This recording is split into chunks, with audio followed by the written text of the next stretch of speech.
Hey guys, Debbie Seidel Bittke, and I am here today with Dr. Rachel Hall. You might have heard of her before because she is the one and only cheeky dentist. And she is also a dental coach. I've had the pleasure of knowing Rachel, I think it's over 2 years now. And That's right.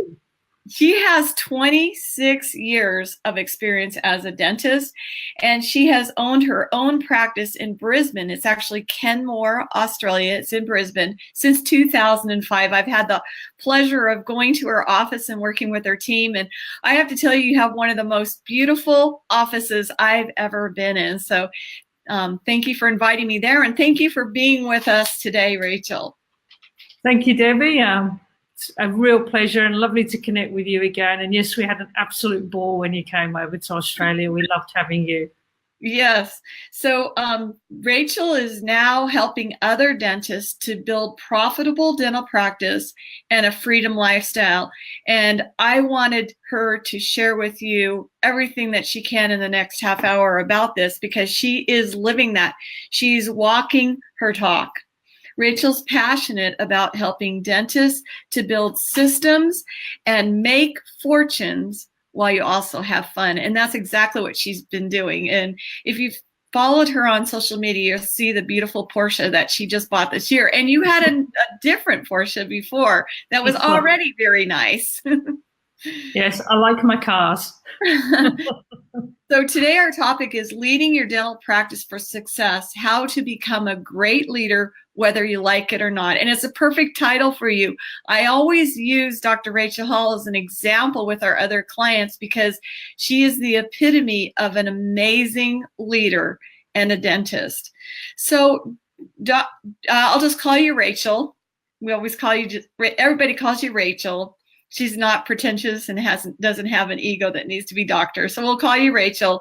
And I wanted you to talk about leadership and how do we lead ourselves so that we can lead our business. Please share with the doctors because most of the doctors we work with went to dental school to be a clinician and they had no idea that they needed to lead a team of people to drive the business and the systems. I completely agree. And having found myself in that situation where you go, oh, I'm good as a dentist, I should open my own business. And all of a sudden you're dealing with people. And I think it highlights in you your own sort of weaknesses, for want of a better word, or your triggers and reactions. And for me, I'm a perfectionist and I work hard and I want things a certain way. And so I would get really annoyed and mad with my team when they didn't understand what I wanted or they didn't do those things the way I wanted. And over time, I realized that it wasn't their fault. The problem was I wasn't explaining, I hadn't got clear expectations, I hadn't got a clear vision, I was giving them tasks to do and wasn't following up on them. And so how could they know? They're not mind readers. So I realized that there was two things that I needed to work on, and that was clear and effective communication and dealing with the way I responded to people. So instead of getting mad and losing my temper, being tyrannical or micromanaging, that I had to develop ways where I could hand over roles in the business and learn to trust. Because I think one of the reasons we don't lead is because we think we can do it better than everybody else. So we hold on to things, we do things we shouldn't be doing, or people in our team would be better off doing for us, or we're trying to squeeze the life out of everything by not letting anybody have expression.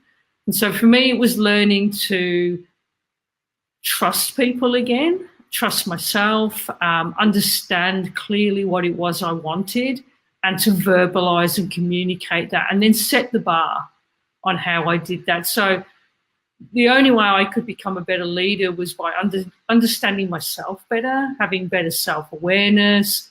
So that's working on your own things, reflecting at the end of the day. What did I do? What did I do wrong? What went well? What didn't go well? What can I learn from that? How can that be different? How can that be better? And doing that every day and not blaming others for my shortcomings. So that's how I started leading myself. I realized that I didn't know very much about business, so that was something I needed to learn. It's like if I was no good at doing composite fillings on molar teeth, I'd go and do a course. And I'd practice and I'd practice and I'd practice until I got better. And it's the same with leadership and running a business. You have to learn those skills and then put them into place. Now, one of the things that you said was very important to me is that you have to be able to trust your team to lead you. Notice that I'm working with a client right now where they have a lot of young people, and I noticed that the doctor actually they're young doctors. They just are out of dental school 1 or 2 years, and there are these young assistants. They're probably 20 years old. They're actually afraid of leading the doctor, afraid to tell the doctor what to do, where to be. And that's very important. I have a blog that I wrote about, and I always now refer to it as the air traffic controller. They're the air traffic controllers. Absolutely. And, do you have any tips for that? Because I notice the team sometimes is intimidated by the doctor. Well, I think there's two things there is that, first of all, we've got to let go of that hierarchical thing that the doctor knows all, that we're not God. We don't have all the answers. We are human beings and we have flaws and we have blind spots and shortcomings. And I think you have to cultivate a culture in your team where you're working together for one goal. So if someone can see an area of weakness or something that you can do better, or can go, you know what, I was thinking if we did it this way, maybe this would be more supportive, then that sharing is like a family. It's like a family coming together over dinner and discussing how they grow one another. I see it two ways. As the dentist, you're the parent of the family, and it's your job to guide them, nurture them, grow them, teach them, allow them to make their own decisions. When you raise a child, they've got to hit a point where they've got to be free to do their own thing. And hopefully you've instilled them with some good values and good morals. That's part of what we can do with our team. And then our team should feel safe to come and say, hey, I was thinking you would be better if we did it this way, or let's look at this. Because after all, it's about the practice. It's about the business, and it's about treating the patient and giving the best to the patient. And we're working as a team. And I think the best leaders don't always have the answers. This is something I've come to. I used to think, my business, I'm the dentist, I've got the degree, I should have all the answers. Not true. The best leaders ask the best questions, and they're willing to ask to support and look to their team and get the team to provide the solutions on how they're going to be better and how they're going to go forward. If you do that, you've got engagement, the team own it, and then you can trust them because you know they're making great decisions. Yeah. I just put that up there because that was a key point. We're all working together towards a goal. And I think it's important, no matter what the age of the doctor is, what the age of the team is, we have I think it's important for those doctors to guide and nurture those young ladies who are the team members so that they understand they can be in the driver's seat. They can be the air traffic controller and not be fearful or intimidated by the doctor. And often, when I first started in dentistry, I learned more from my young dental assistant in my first year than I'd probably learned at dental school. And I don't mean the clinical side. I mean the how to manage my time, how to write up my chart notes, how to speak with my patients, how to communicate with other members of the team.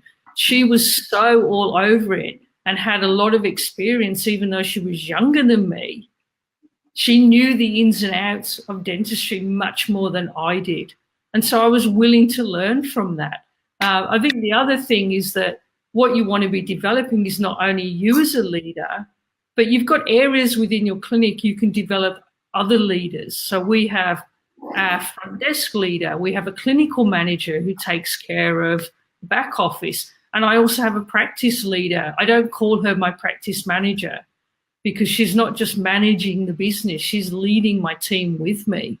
And so by having all these little leaders within the business, you can then hand over the reins of so many areas of the day-to-day.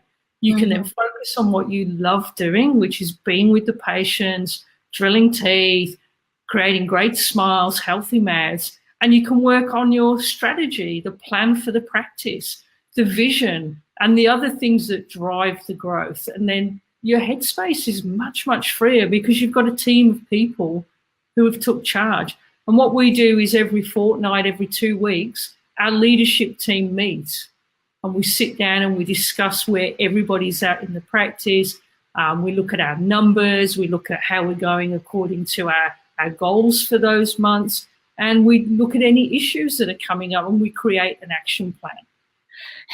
There's a book, my son actually, well, I had heard about the book, but then my son went to a course on it. It's called Get a Grip. I think I might have that on my bookshelf here. Yeah, it's an amazing book. And they actually have an outline for how to set up your executive team, just like you're talking about. It's all mapped out for you.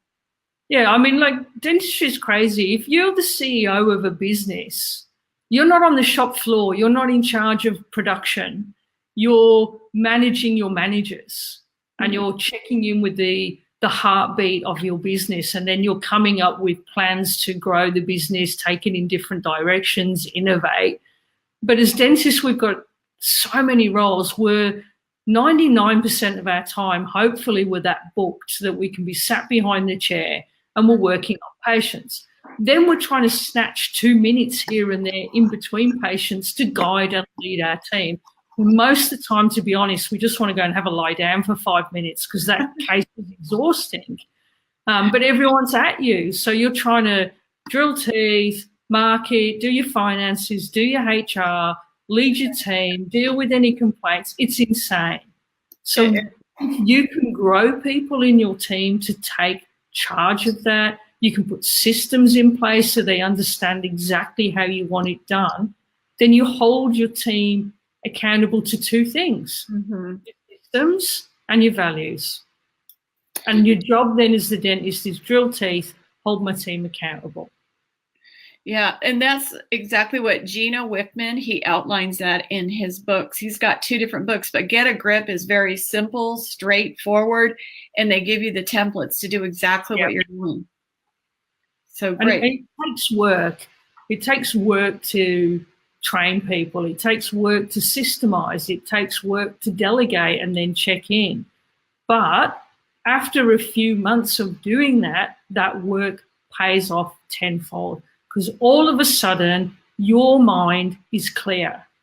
You haven't got 1,000,001 things crowding in on you. I think it's horrible when I'm drilling teeth and I'm distracted by other thoughts. And that pressure and that stress starts to build up, and then you're at the office and you're trying to catch up afterwards, or you're not getting a lunch break, or you're starting to resent your staff even asking you a simple question because you've got too much crowding on in here.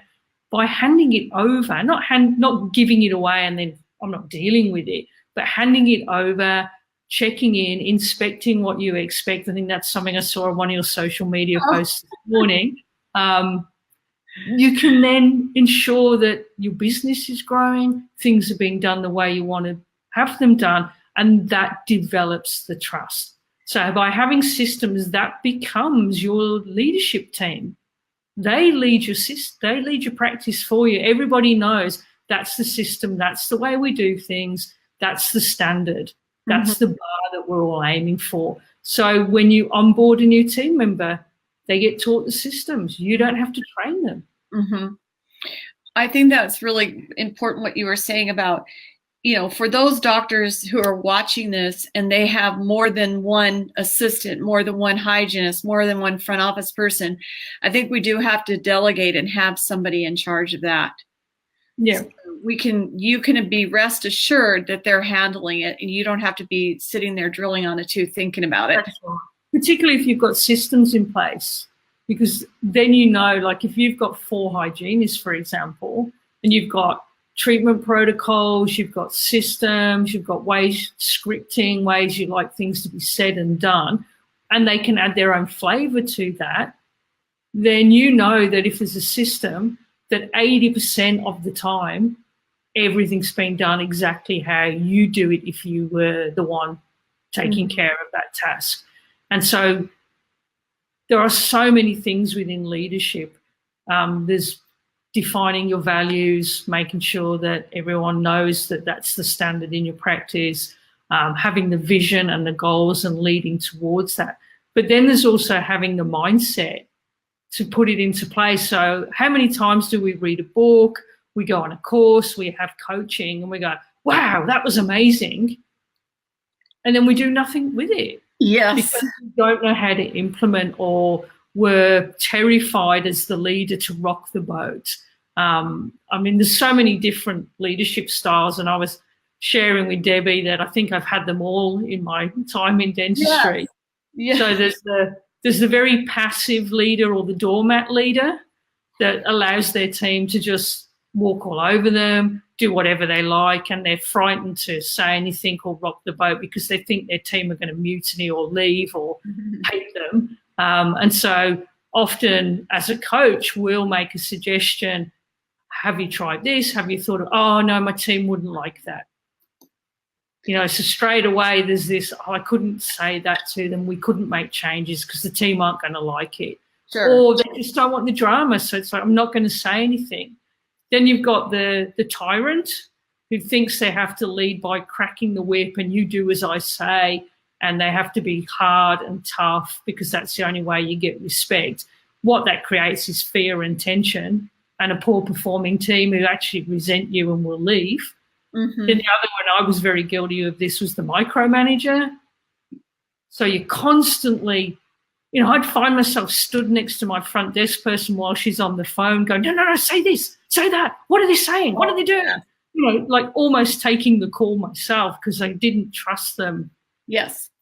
To do it the way I wanted, and I'd be all over everything, so stressful. And the team would feel very stressed and restricted because A, they didn't know what I wanted most of the time, and B, they were like, oh my God, here she comes. What's she going to do now? And then there's the style of leadership where it's like, hey, we're in this together. Look, I am the boss and these are the way I want things done. But let's have some input. Let's share. Let's bounce ideas off each other. And when you get your team to open up and share ideas, it's actually amazing what they come up with.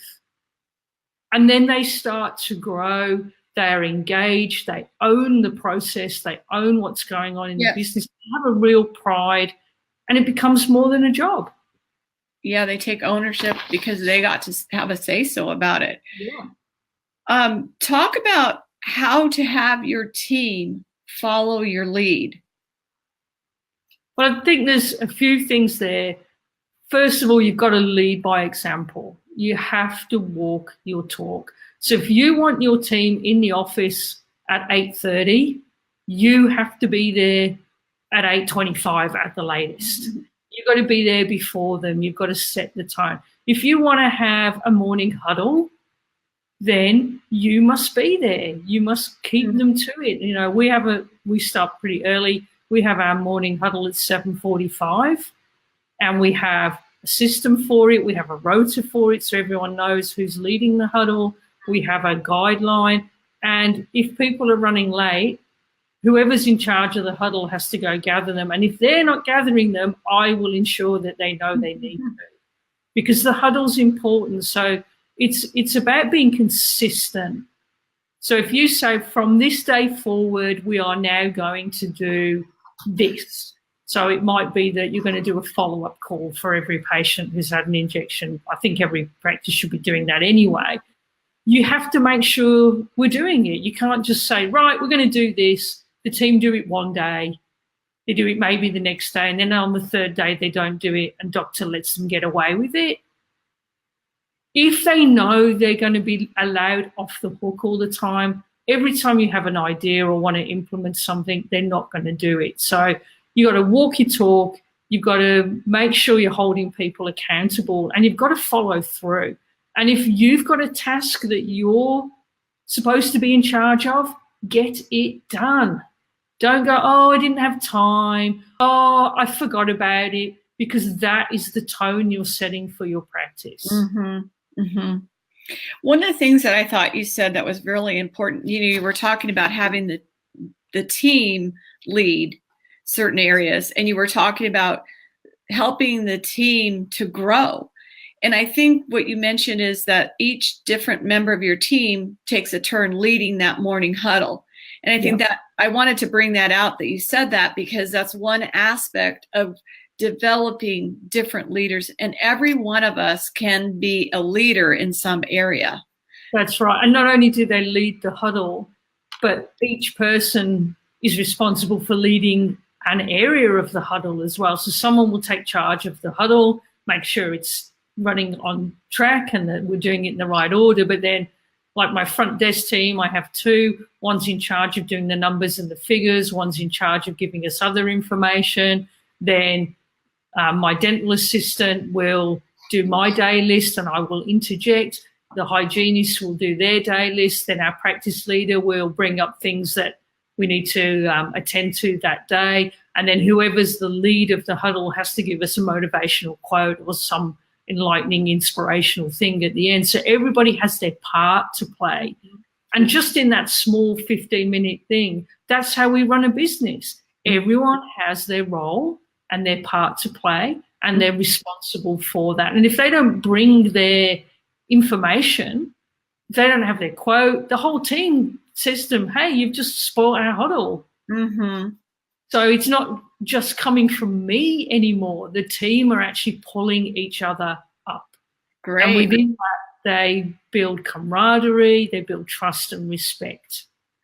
So I'd like to also ask you, how can you share with us some of your personal stories, your own experiences, case studies of your clients, which people from any industry or entrepreneurial walk of life can be able to relate to, and then speak to us about this program that you've started, Dentallogic. Wow, that's a big question. There's a lot of moving parts in that, Debbie. Okay, well, share some of your stories. So one of my stories is I was working with a dentist, and she had bought into a practice. The style of leadership there was two other dentists, and the style of leadership there was one abdicated completely. So she would just push everything onto the team and actually do absolutely nothing and then blame them for everything going wrong. And then the other guy, he was a bit of a micromanager. So you've got these two different things going on. You've got the one who couldn't care less, and then him being the micromanager, and then my client wanting to come in and go, and this was really interesting. I've never worked where there's three owners. And then my client wanting to come in and take things to a new level. And she was terrified to speak up, because there was this culture in this practice that if you spoke up, you got annihilated, not just by the leader, the practice owners, but by the practice manager and other team. It was very confrontational. Everyone was trying to protect their own turf. And so one of the things we advised her to do and we worked together on was building her communication and her confidence, and being able to make suggestions and sitting down with the other two business owners to go, where are we all at? Where are we taking this practice? This practice had no vision. They just turned up every day and did dentistry. They were all just going through the motions. Everyone was really demotivated. Morale was quite low. And so they came to a point where one of the owners wanted to actually retire. And this was the first time he'd admitted this.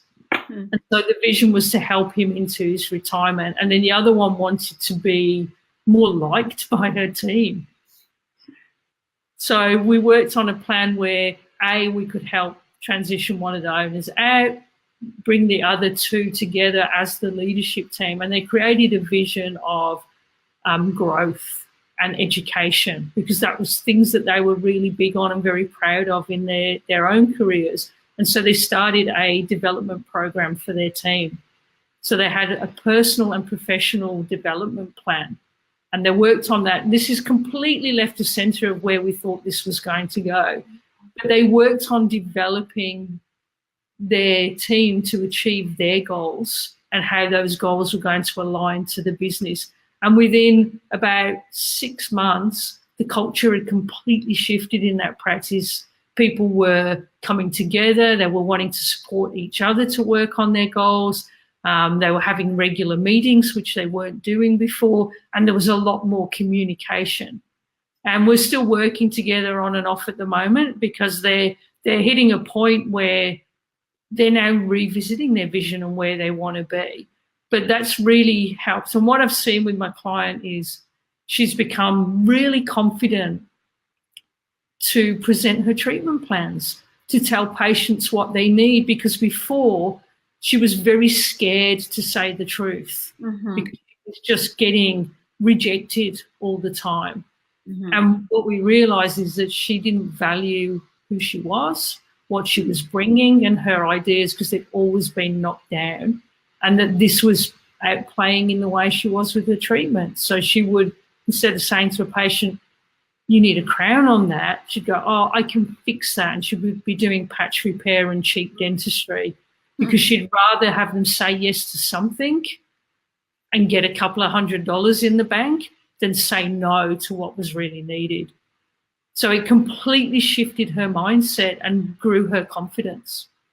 So are you saying that you helped her to identify, or did all of the people identify the value they put on themselves? Yes, and what they could bring.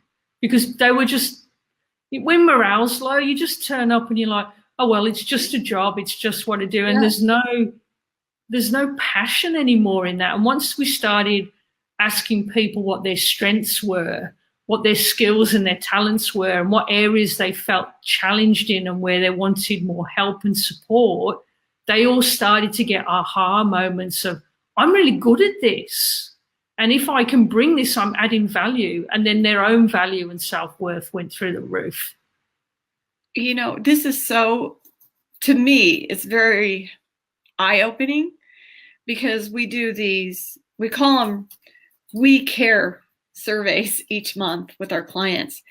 And I just had an aha moment for myself because one of our clients, the team, their morale was really low. We tried to work on that in September.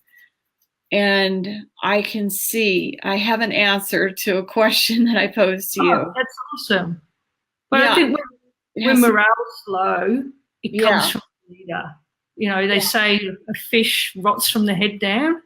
Yeah. And it's the same in business. If the leader's flat and is not motivated or has no passion and you're not having fun, and this is why, you know, I've created Dental Logic, which I'll talk more to in a moment.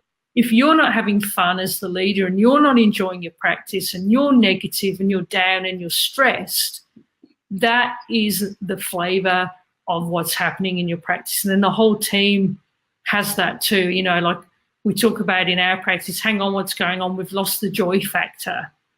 Okay, things have got too intense. How can we come back to our passion and what we enjoy? And I think if the leader is low in morale, is feeling flat, is overwhelmed, stressed, is burning out, then the whole team is carrying that too. If the leader feels they don't offer anything, if the dentist doesn't value themselves, is feeling rejected, is just feeling like, what's the point? Then it's hard to motivate the team. Whereas if you can see what you bring and the difference that you make and how you can touch people's lives and how it's more than a filling, then that starts to reignite that passion and that fire and that care factor. One of the things we did in our practice, and I encourage my clients to do, is we really focus on customer service as number one. You do. And building relationships with our patients. So we make it our mission to learn as much as we can about our patient, what makes them tick, their hobbies, their interests, their family, things that they're doing. And so straight away, you're coming in and you're working with people. So you come in, it's like, hey, how was your holiday? Tell me about your trip to Italy. How are your children? What's going on? How's your knitting club going? Whatever it is they're doing. And you actually forget that you're drilling teeth because you go, oh, I've seen great people today. And then they learn about you and your family, and they ask about you, and you go, Yes. I'm a human being. I think as dentists, we get caught up in being a dentist, whatever that looks for us, and we forget who we are. And then we start to get eroded and chipped away at. And so, yes, if we can redefine our value and our self-worth, then we enjoy what we do and we have a great day, and it goes very quickly, and all of a sudden you're like, we're having fun. One of the books that can really help people who are in this situation, it's called Your Why, and it's by Simon Sinek, S-I-N-K. And I actually really embraced that book, and I've actually created some curriculum around that to help doctors. Any doctor who wants to improve their business really needs to get deep into their why. Why are they doing what they're doing? And I think you nailed it. It's, why are things not running smoothly? Why aren't we doing the best dentistry? And it's because we don't feel that passion. We don't feel that energy. We don't have the joy factor that you mentioned. And that's one of the things, is getting back to that why. And I always say to my clients, if your why is just to make money, then that's not enough. That's not going to get you out of bed on a tough day when you're feeling down. That's not going to get you through when there's a crisis or there's so much happening in your practice that you are under a lot of strain. Your why has to come back to that bigger thing, that passion. And often it can be that we enjoy our dentistry, but our why is to do something beyond that. So like for me now, my why is not only to have a profitable practice where I've got a great team and we're improving the health and lifestyle and well-being of our patients. We want a bigger thing. We want to reach more people. So we want to do talks and presentations. We want to get out there. But I also want to give back, because I'm like, well, I've been successful. I've been through it all. I've been burnt out. I've been completely done, about to sell, quit, give it all away, and then come back and come the other side and now have a business that I really enjoy. I mean, it's hard. I'm not going to pretend it's not. It still has a level of stress, particularly when you're always striving to be better.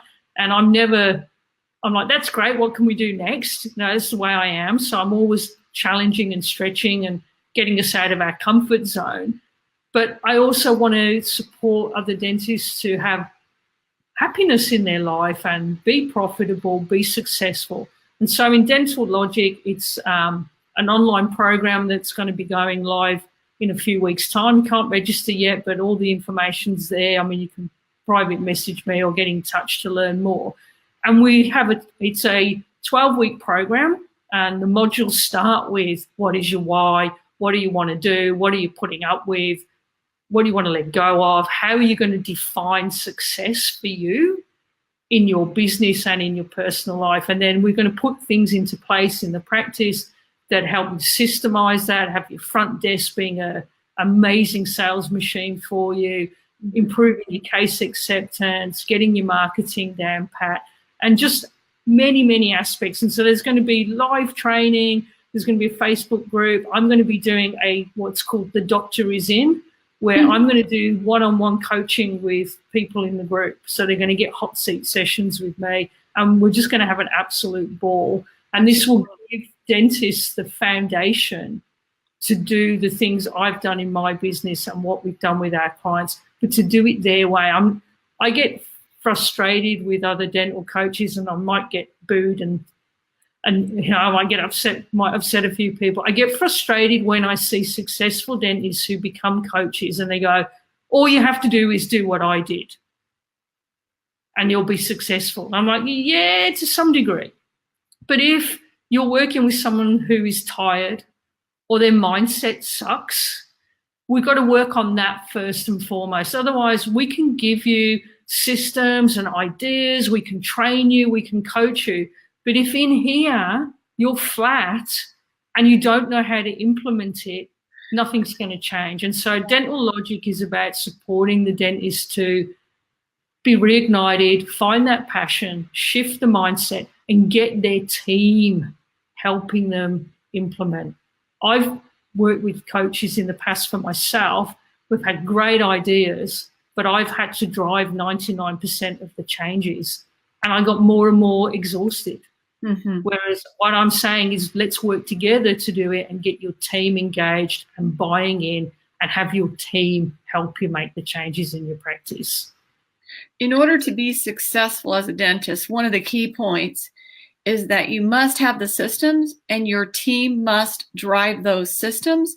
And it's the only way that I believe the doctor is going to be able to do outstanding clinical dentistry. Correct. Absolutely. And it's, as we brought it back earlier, as the CEO of your business, you have to have a team that leads your vision. Just like any other business or any big corporation, the CEO is not trying to run the day-to-day. The CEO is going, this is where we're heading. And their job is to steer the ship and adjust the sail when the wind's taking them off track. Absolutely. And that's why you need to look, like you said, you meet every fortnight, you said? Yeah, every 2 weeks. Every 2 weeks that you meet for 2 hours with your team. Is that correct? Yeah, we have a weekly team meeting where we are working on our 90-day rocks. So we work on our goals for the next 3 months, and everyone has a task that they have to do as part of those things. They have something small every week that they're working on so that we can work towards achieving those results. So we have a team meeting every week where we do that. We have a leadership team meeting every 2 weeks where we work on the strategy of the business, where we're at. We look at the numbers and the figures and we come up with things so we're on track. And I have a management meeting with my 2 business coaches and my accountant every month. Wow. That's done off-site. We have a team alignment session every 3 months, and we've got ours today. I'm super, super excited. We go off-site for 5 hours. We come back to talking about the vision, the values. We'll have a topic or theme for the 3 months that we're working on. We'll do team building exercises, and we'll have an absolute ball where we just come together and we get to see each other outside of the practice, and we build our bond and our relationship, and we regroup and go, this is what we're aiming towards. This is our 12-month plan. This is where we see ourselves in 5 years, 10 years. And these are the things we're going to do for the next 3 months to take us towards them. And one of the books I love at the moment is The One Thing. I can't remember the name of the author, but The One Thing talks about that big picture and what's the one thing I can do right now to take me a step closer towards that. And it just really keeps you focused, particularly for someone like me who's a maniac and I have 1,000,001 ideas. I'm like, okay, what's the one thing that we're working towards? So that's a great book. But regular meetings, regular check-in, communication. And look, dentists, this was something I used to freak out about. I go, I have this many meetings. This is 10 clinical hours every month. That's a lot of time. 10 clinical hours every month I put aside for meetings. Wow. But those meetings drive 90% of the growth in our business. Without those meetings, what was happening is my team were coming at me all the time. We need to have a chat. We need to have a chat. We need to have a chat. And I worked it out by looking backwards. I was having probably 20 hours of chats every month. So those chats were happening in my lunch break. They were happening at the end of the day or before patients. And those chats didn't produce anything. Whereas these meetings that we have, they're very structured, they're ordered, we deal with any issues, we discuss things as a team, and we create an action plan. And everybody has an action that they're committed to doing by the end of that meeting. So it's who's going to do the action, what is the action they're going to do, when are they going to do it by, and who do they need help and support with to get that action done. And those meetings are driving our business to a whole new level. I was just remembering I was having a deja vu moment, because I remember when I came to Australia and was working with your team, we had 3 days. There was a lot of downtime and no patients. Yeah. And people think, oh my gosh, what is this costing her? But I wanted to let everybody know that week you had an amazingly productive week. I mean, the production was just, we were like, whoa, what the heck? And not only did we have a productive week that week, the things that we implemented, we had our 3 best months ever directly after that 3-day training, because the team were just so engaged. They were so part of the plan. We implemented new treatment protocols and processes, and everyone was so lifted by it. So if you think about an hour team training in your business, so you're maybe introducing a new system and you're training people, you're role playing, you're developing an action plan. Don't think of it as wasting an hour. Think of it as 10 timesing your production. So if you lost, let's just pick an arbitrary figure. Say you make $1,000 an hour in your practice. Let's make it a nice round number. Don't sit there thinking this meeting is costing me $1,000. That meeting is leveraging your business by $10,000. That's the mindset that we have to go into, not, oh, I should be on the tools and drilling teeth because I'm not making money. Your team get to understand their role. They get to work harder for you. They get to work smarter for you. And that is what gives you the reward. Yeah. So I think, I want people to be able to reach out to you, Rachel. Now, one of the things that she's doing that I think is, Rachel was saying that she's not just doing this for money. She's actually helping a lot of people. When I was there in your practice, there was a lady, she goes to the United States, and, she was thinking, I don't know if you remember this lady. I saw a joke about this today. Somebody posted a joke.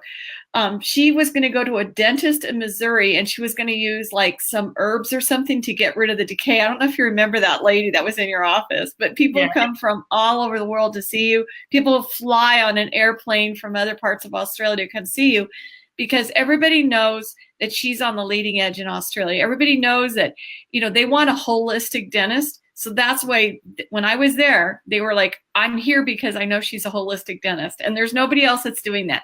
And that's where doctors, you need to understand what is your deep why. Like, she understands why she's doing this. She's the one and only, that's why she's so productive and doing so well, is because of that. And also you're doing a lot of safe amalgam removal. Yeah. And that's very helpful. It is. And I think there's 2 things in that, is having what's called your unique. So that's your why, that's your unique voice, because we're all dentists and everyone thinks all dentists are the same. But it's finding that unique voice and expressing that through your social media, through your website, through your communication and the way you speak with your patients.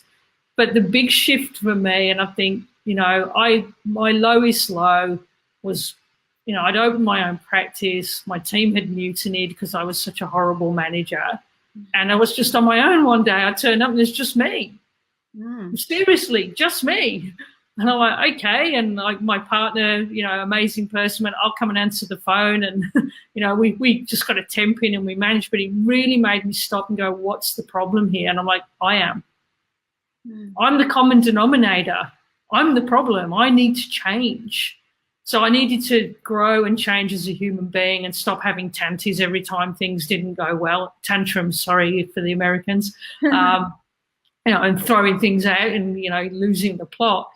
So that was one thing I had to work on, and that was my growth as a human being. But the other was like, I was trying to fix my practice by just working harder, seeing more patients, doing more dentistry, and that, one day there'd be some miracle, or my fairy godmother would come and wave the spell and everything would be all right. And what I realized was that I couldn't fix my business by being a dentist. I had to become a business person. So I see myself now as a business person who does dentistry. And it's by that mindset shift completely changed my life, because I went, I've got to learn about business. I've got to get a business coach. I've got to speak to other business owners. And I've learned so much from people outside of dentistry, builders, crane lift operator, a guy who runs a crane business, a woman who does a compliancy, so many different business owners. I speak to them and go, what are your challenges? They're the same as we have. their team, not enough money, cash flow, not enough time, all the same issues every single small business owner faces. But then you say to them, what did you do?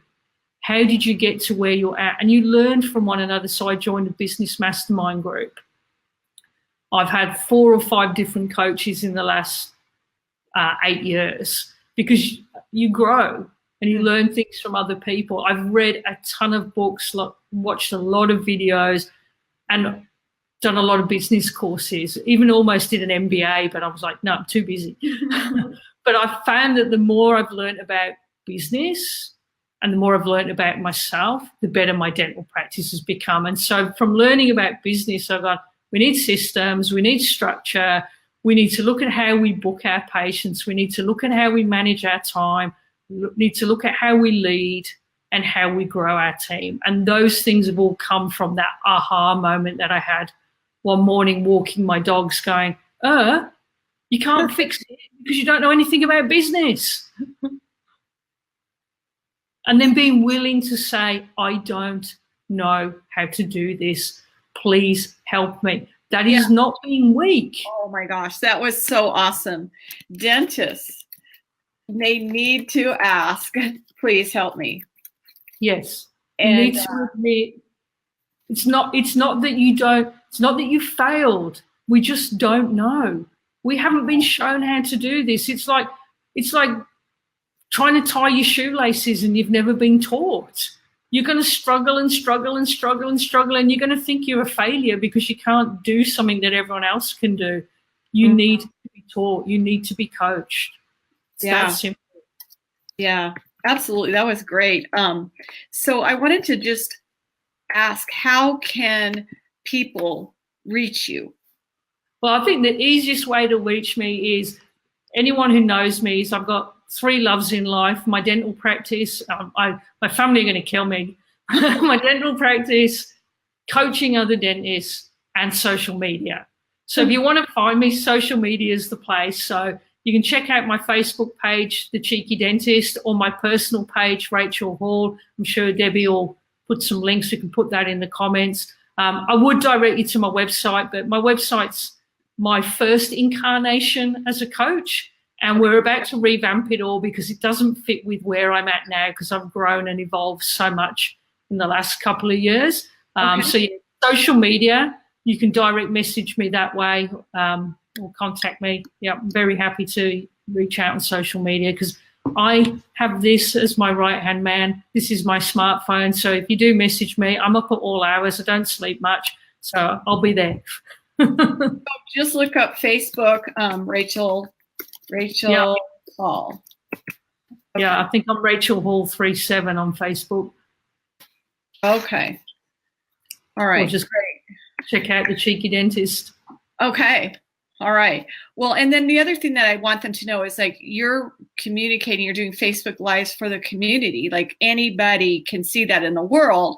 But I think that everything you're doing is helping you to also be a successful dentist and attract patients because of your exposure out there on social media. Yes.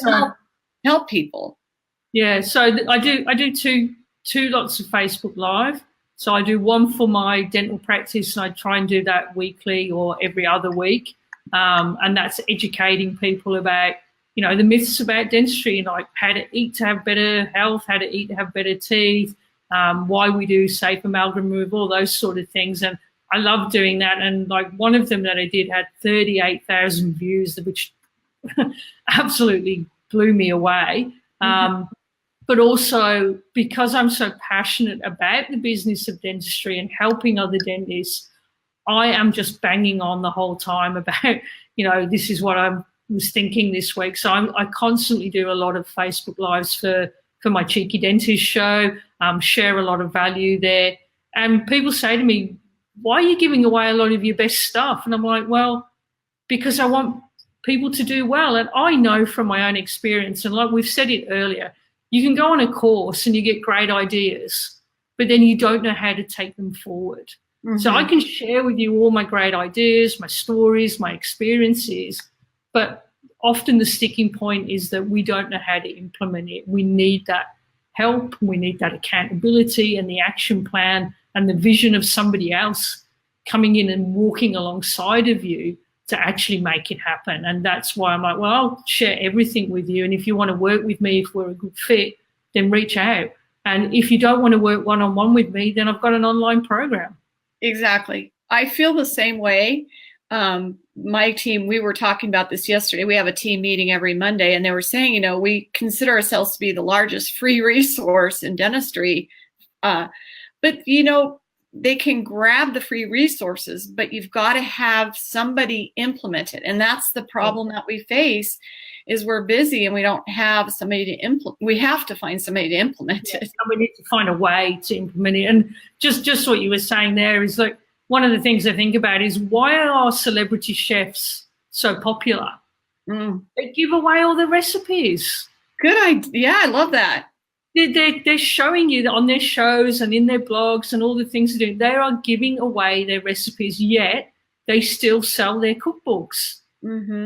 So there's this mentality that we have: if I give away my best stuff, no one's going to want to buy my other stuff. Right. That's not true. By giving away our best stuff, you get to actually see what we can offer.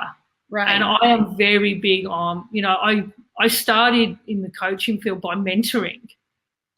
You know, and I would do that for free. I would spend times having Skype meetings with other dentists. We'd have group meetings. We'd have little forums and chats, and I would share that way. I'd even have young dentists come in and shadow me. And then I was like, you know what? I love this. And I'll share, you know, I'm going to be 50 next year. And I'm like, I know that I can't be sat behind the dental chair forever. And that there's this part of me that needs to be expressed and it needs to live. And that's why I'm like, I'm also going to coach. And so I see the two going hand in hand, that I can still look after and lead my dental practice and maybe not do so much time on the drill, right, but also have this other thing that lights me up and gives me passion. And I learn a lot from my clients. I learn so much from them, and that makes me grow, makes me a better dentist and a better leader and a better person and partner. Yeah. Yeah. I mean, absolutely. When you're teaching, you're also learning so much. Very much so. Rachel, thank you so much for sharing your time with us. I think you're going to go have fun with your team today. Is that right? Yeah, we're really pumped. We've got some good stuff on today. Oh, great. Well, thank you so much for joining us. And I'll share this with you, and you can share it with more people. You've touched thousands of people you've touched today. So thank you very much. That's such a pleasure to do. And like, when I shared this out to my list yesterday, they're like, 4:30 a.m.? Because normally I go live at 6:30 p.m. so they can watch after work. And they're like, 4:30 a.m.? Are you insane? I'm like, no, this is how dedicated I am. I have the opportunity here with you, Debbie, and I love you to pieces. And I was so excited when you asked me to do this. I'm like, of course, 4:30 a.m. Just get up. I told you I would adjust it. I'll just get up. It's great. Let's go for it. What a way to start my day. I'm so pumped and energized. Well, there's going to be about 20,000 people that see this. So beautiful. And look, you know, my advice, if I was to go back the day I graduated, I had one piece of advice from one of my professors who I loved dearly. And he said to me, Rachel, take care of the patients and the rest takes care of itself. That is something I have always lived to, is let's take care of what's needed. And then, you know, the money does look after itself. You know, I find on the days where I am in that little bit of a push, like, oh, we've got to make a bit more money today, everything goes wrong. Whereas when we go, let's just take care of people, you have one of the best days. Like yesterday, we did a $15,000 day. I don't know how, because I was just having fun with people. Oh, yeah, by the way, I've just drilled your tooth. But, you know, that was one of the things. But I think if I could go back and speak to myself at 22 when I'd graduated, that piece of advice I would keep because it's brilliant. I would say learn as much about yourself as you can. Be open, be willing, get coaching, and learn as much as you can about business and do it right now. And don't be afraid to say, I don't know, don't be afraid to say, I need some help. Mm-hmm. And, you know, I was, not that I was arrogant, but I was very much of the mindset of, if I'm going to make this work, I have to do it. So I carried all that weight on my shoulders for years. And then I realized, no, we're a team.